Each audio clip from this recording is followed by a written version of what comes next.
Hello, my name is Amy Martin. I'm a Point Loma Nazarene University student. I left the workplace to study strategic communication, which is the topic of our discussion today. It's a fairly new area of study, a fairly new field, and I'm going to go ahead and define it according to the principles of strategic communication, which is the textbook for my course by Holtzhausen. And it is the practice of deliberate and purposive communication that a communication agent enacts in the public sphere on behalf of a communicative entity to reach set goals. So I've invited a very effective strategic communicator as my guest today to uncover what this field of study looks like in practice. So her name is Lizeth Stanley. Hello, Lizeth. Hi, She's a owner of a nationwide flooring company and a powerhouse of knowledge who has founded multiple businesses. Her skill and experience are something that I strive to emulate as a student. So this is going to be a great learning experience for me, and I'll be listening closely as she answered the questions today. So instead of just talking about Lizeth, I want to give you, Lizeth, an opportunity to talk about yourself. If you would be willing, please, to share a little bit of your academic journey, your backstory, and then your career path before we get into some questions on the topic of strategic communication. thank you for having me, Amy. I gained my bachelor's degree from Middlesex University in London, England, in marketing and business information systems. Then, 11 years after, I pursued my master's at Harvard University in management and leadership. I have worked as an operations manager, taking a bankrupt Florida company to a revenue stream company, very successful. That led me to a career path of helping small companies to grow, get them to the next level. Then I wanted to pursue my own business adventure. I knew I wanted a franchise because I wanted a brand that was already established in the US and also with systems that they're already working. So I didn't want to start a business from scratch just because it takes so much time and effort to get a brand well known and to place systems in place. Anyway.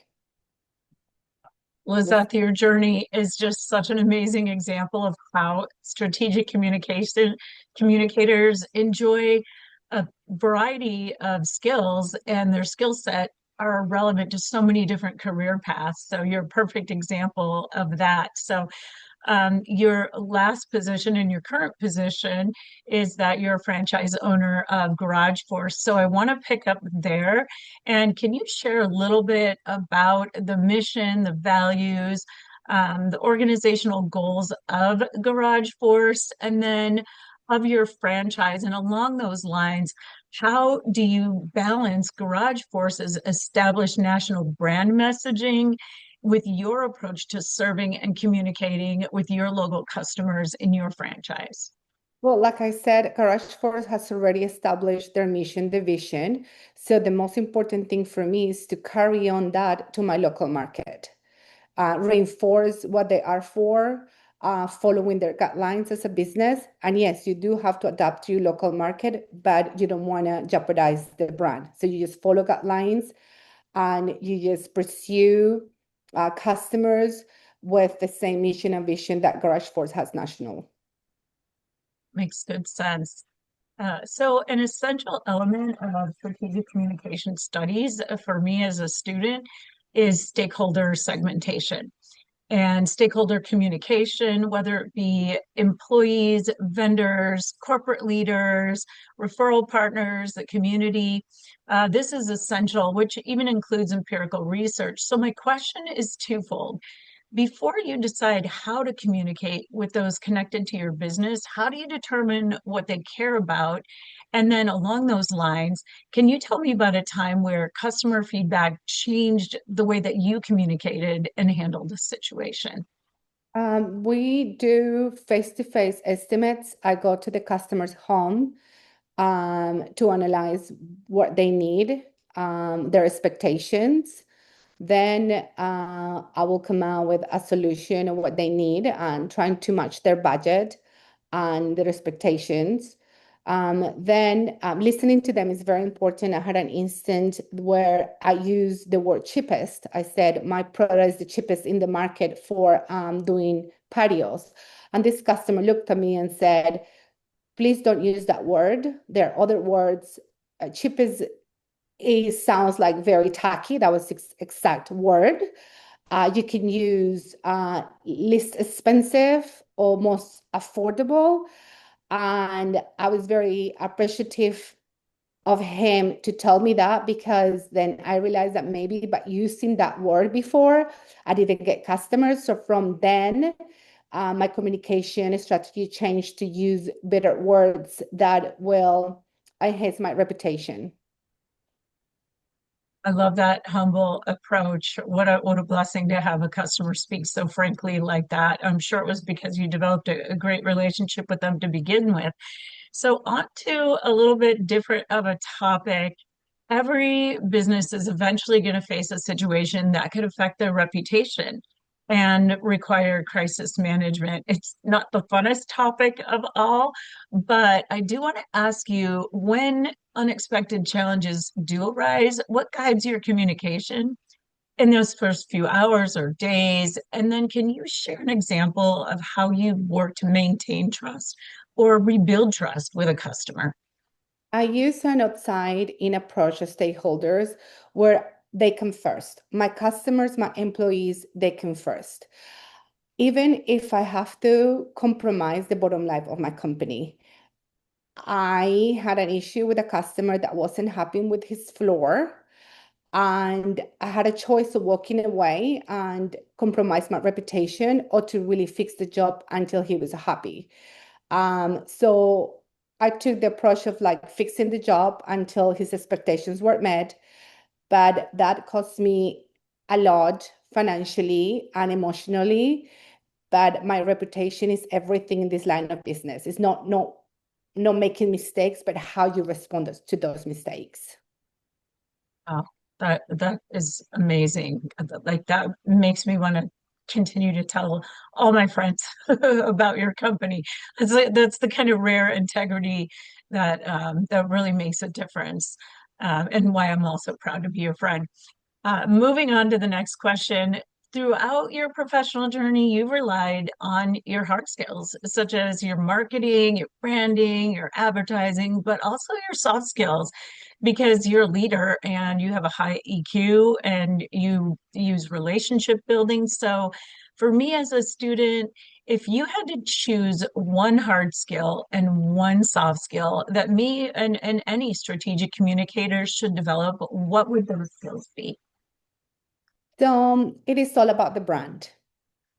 To me, it's about building relationships. So branding and relationships is developing an emotional connection to my brand.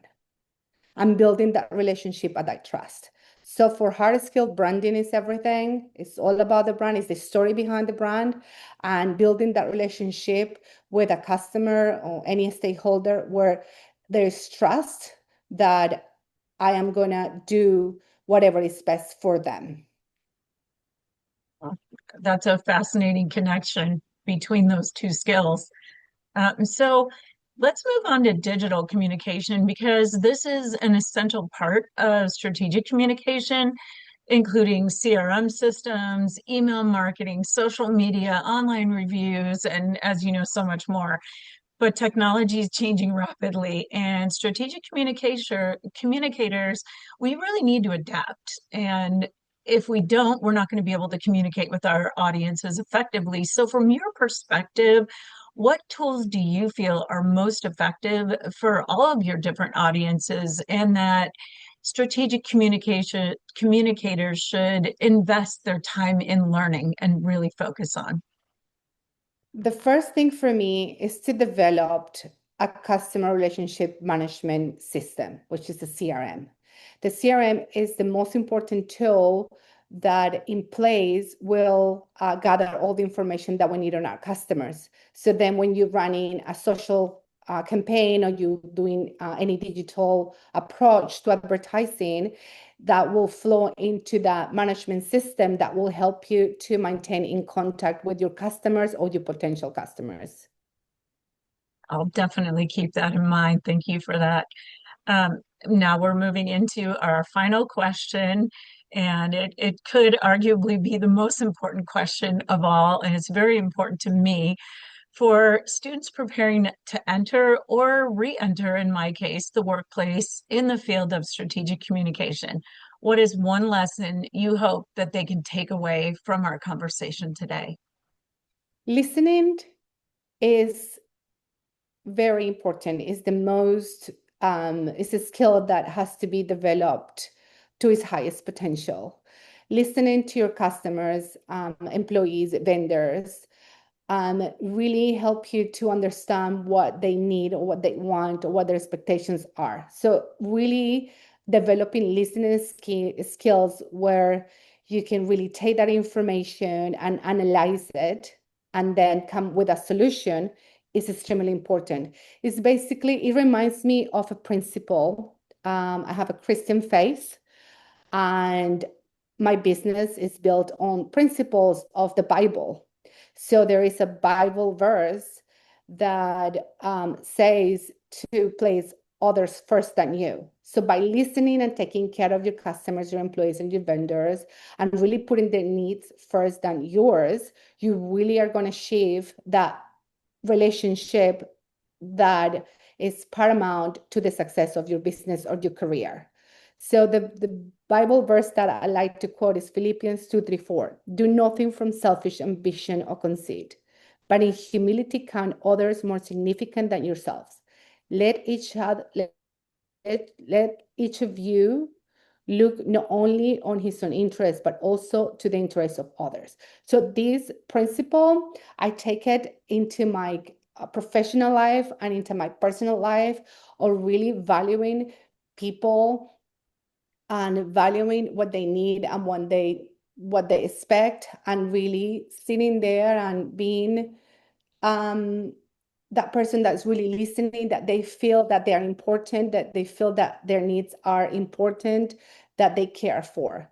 So everything comes together, and I think that as you guys are pursuing a career in communication, developing those listening skills is the base of everything.